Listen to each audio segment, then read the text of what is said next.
Hello, welcome to another episode of Cooking with Thomas, part-time vegetarian. Today we are making black bean burgers. Hope you guys are hungry.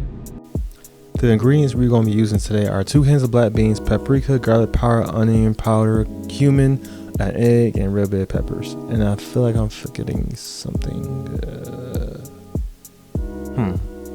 Oh, breadcrumbs.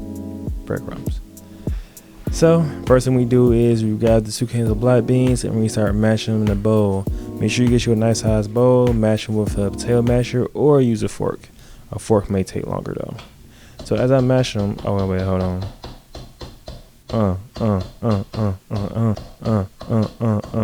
Alright, my bad.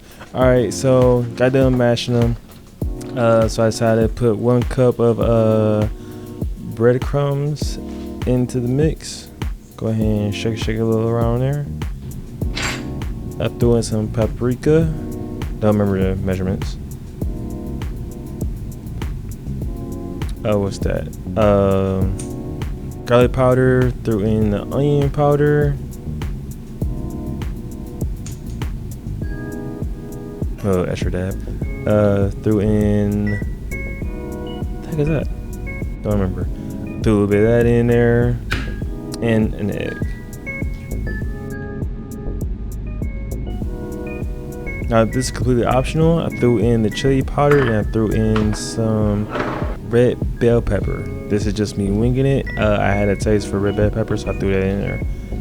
So once you get your patties made and figured out, turn on the stove, throw on some of that olive oil.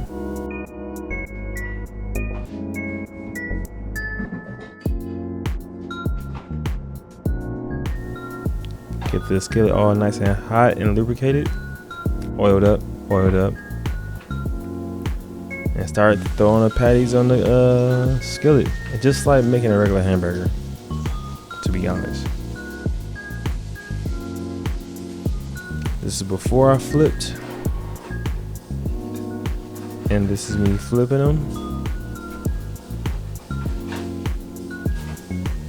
And this is the first side that's cooked. So it looks pretty good, if I do say so myself. I got a little crisp on there. You may need to add a little bit of olive oil, but at the end, once it was all done, once the black bean burger is still hot, you put a little shredded cheese on top. It's good to go. Now this is me making my bun. You know, I got a little shredded cheese, throwing some spinach that I cooked on the side, threw on the patty on top. We ready to go. Oh, I can't forget the barbecue sauce. Smother that on there. I could drink barbecue sauce, I really could. Throw in that mustard for a little bit more tang if you so decide. Put the lid on top, squeeze down a little bit, get that pressure, and Alright, so now that the cooking is done, let's see how it tastes.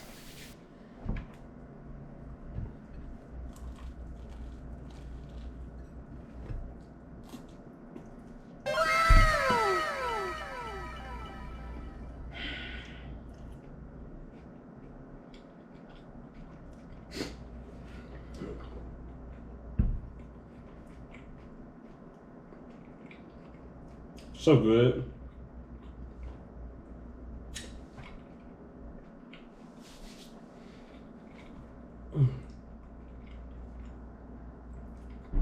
Go ahead and try this. Until next time, Cooking with Thomas, part-time vegetarian. Who knows what we're gonna cook up next?